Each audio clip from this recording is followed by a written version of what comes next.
Coming up this June, Jody Sims on his YouTube channel is again hosting the Deathrace event, this one being Deathrace 2024. And I'm entering again this year. I chose this Matchbox Sambron Jacklift casting as my entry. I'm going to gas lands it out. The way this goes together is kind of interesting. There's a plastic base part that holds the axles in place. There you see that plastic piece. And then there's a metal center section, the black part you see there, that's held in place with one post, and then there's a tongue and a groove on the front. And then there's the lift itself, which unfortunately for me having to paint this, it's a funky, it's plastic, but it's like a soft plastic. And I do paint it, but Lord knows how well this is going to hold up actually in the Deathrace. All the paint may fall off of this when I'm done. But at least the metal body and that metal center section should be fine. I drilled that, and I end up using self-tapping screws, not only for the main single post that holds that metal center section into the rest of the body, but I also drill out the three little tiny posts that keep that plastic section in place to hold the axles. The way this is held together works really perfectly for this kind of build. Now, I wasn't thinking that when I chose this casting, but the fact that and I put that center section back in place as I'm drilling it there. And I use three very small screws on that to hold that plastic piece in place. What works out so well is I'm able to use my 3D printed wheels, and I'm able to put them on an axle and then just drop that in place. It's not like I needed to use axle tubes or anything like that. The way this goes together is really ideal. So I couldn't have asked for anything better for at least that part of the build. So here I'm just, I had drilled it, and now I'm putting those three screws in place, just getting them to tap and go there. I did have to, those four that you saw me holding there originally are the ones I usually throw in the Silva Challenge builds, but they weren't big enough for this particular build. So I printed two different sizes. You might not be able to tell those lower two sets are two different sizes. The rear wheels I end up using are slightly larger than the front ones. And here you see how I just, I CA glued them onto axles, and then they can just drop into place once I paint them. I do end up painting those black, and it's one of those things that the helping hands, I'm to the point I need to strip my helping hands again because they have so many layers of paint on them. I think I have, let me look. 1, 2, 3, 4. I have 5 sets of helping hands. They are all thoroughly coated in paint. And as you know, I rattle can paint, so they just get covered. And every so often I strip them. And I've been using them for years. Maybe it's time to buy a new set now and then, but I'm cheap. So I just keep stripping them. So there you see after I spray painted those. I just spray painted them flat black. I'll weather them later. But there they go into the metal center section.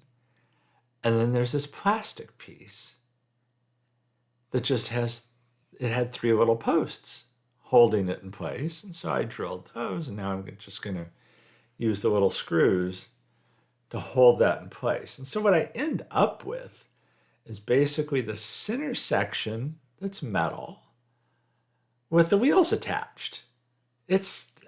I love this. I wish all cars were done this way. It would make, throwing different axles on and everything so much easier. But, they aren't. But I was thrilled seeing this went together this way. And there are others that this happens with, but I don't run into it often. Not often enough. So there you see me closing up the cab. I'm putting some mesh in there. That's sanding mesh. Works great. It gives it a good look.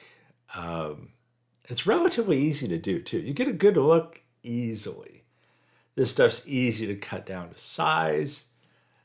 Just make sure you should have a set of scissors set aside just for this, because you're going to dull them pretty quickly. But sometimes you have to sacrifice some things, and those scissors are the sandpaper cutting scissors. So you just keep fitting it, and that's what I ended up doing, folding it, fitting it, resizing it, recutting it, and just working it until it just was just right, just the look I wanted. And so, that's pretty easy to do. And then once you have it all poked into place, jammed and poked in there, I did test fit it with the base, as you can see there, making sure I wasn't going to rub up against it. And then I end up CA gluing that into place. I thought about painting it a different color. I thought about making it more metal. And then when I was done, I thought, I really like this look. There's the Citadel paint I ended up using on the wheels, because I wanted them to kind of match the vehicle. I do weather the heck out of that.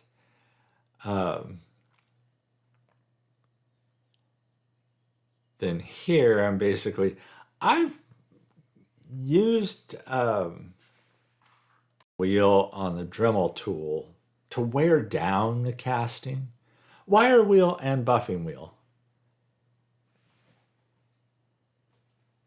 And then what you see me doing here, I'm using panel line accent paint just to fill in this grill in the back. I do use this in a few places on this build. You'll see there's also a grill above where that one is, and there you can kind of see it on the top left. That was another grill that was cast into the body that I used a panel line marker for as well. There's the gun I'm going to put on here because it has to have a gun, and I wanted a big gun. This gun has a pin basically on the bottom of it. So what I ended up doing is drawing a hole in the casting itself. And I did need to, there you see me using emery boards to basically sand down part of the back of the gun so that I got the right angle on it. I drilled the hole so the pin would fit into the body.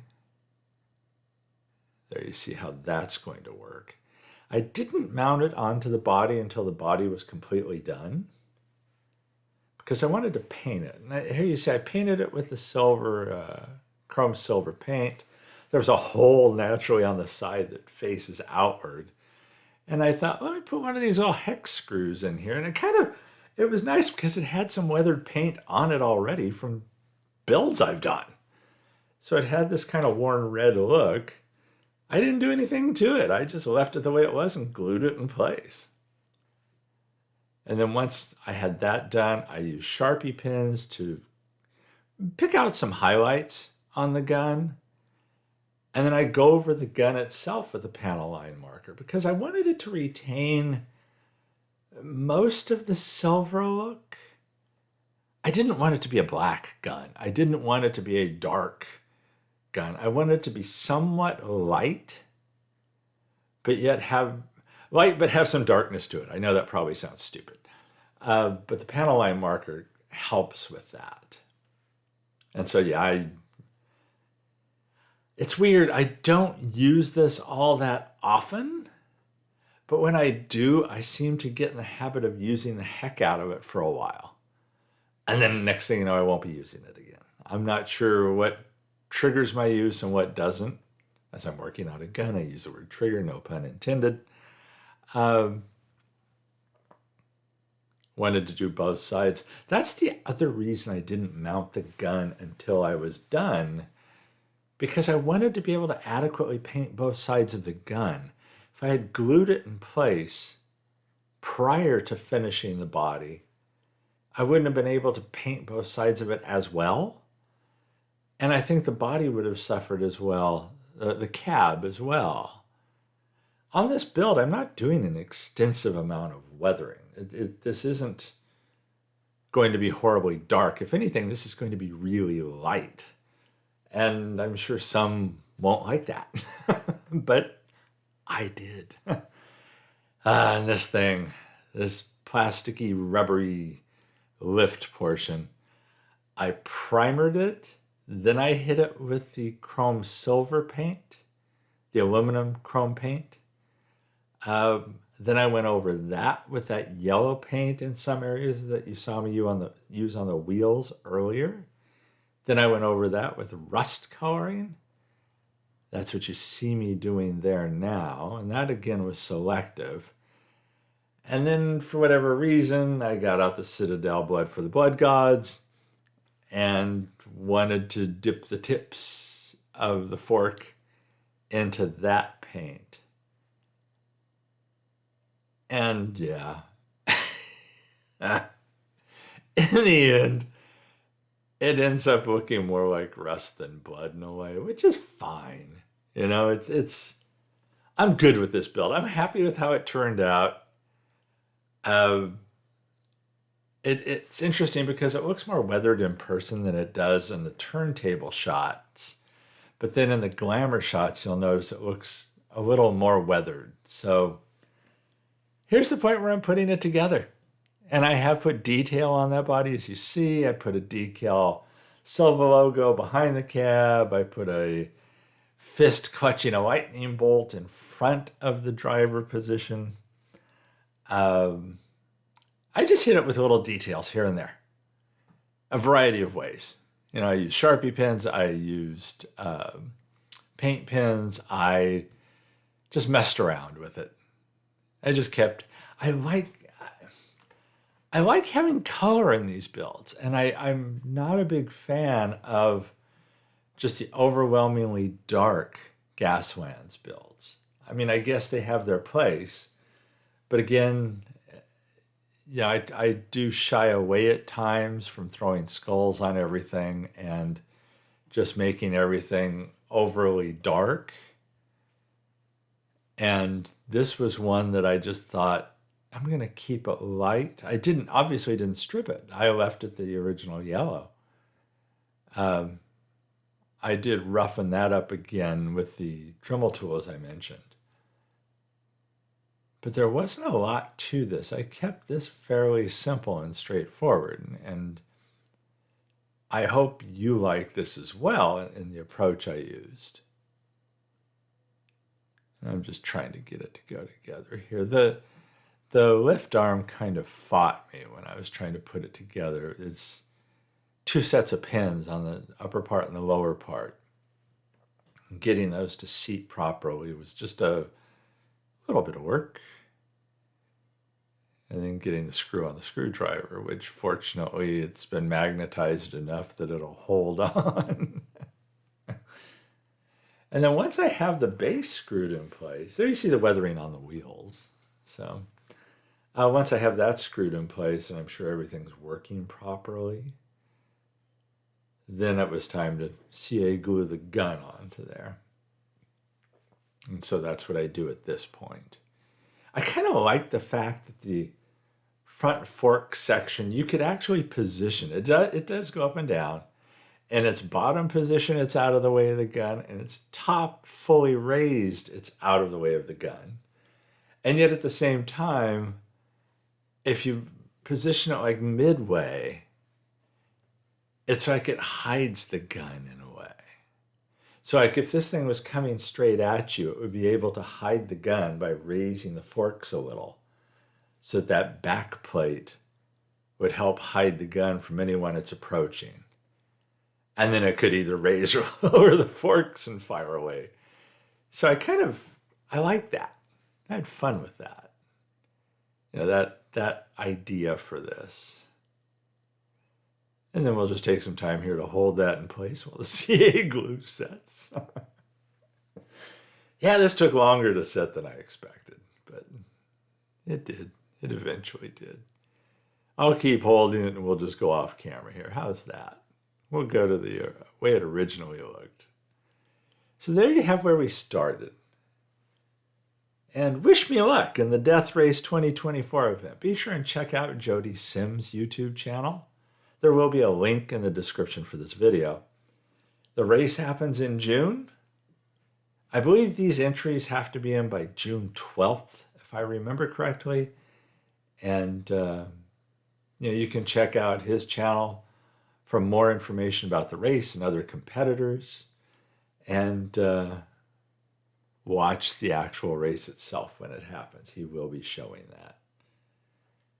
So wish me luck. Hope that I win. Or at least not get knocked out in the first round. I can't remember if last year I got knocked out instantly or if it was only slightly after instantly. But it was quick last year. It was very quick. So there you see the finished build. I hope you like this. Some glamour shots are coming up. There's one glamour shot I think looks absolutely fantastic. It may be one of my favorite glamour shots I've ever taken. And I think it's the next to the last one in the series, but you might be able to pick it out. But thanks for watching this video. It's fun to do another Gaslands build. It's been a while since I've done one. I need to do these more often. So thanks for watching. Everybody stay safe and healthy out there. And I'll catch you in the next one.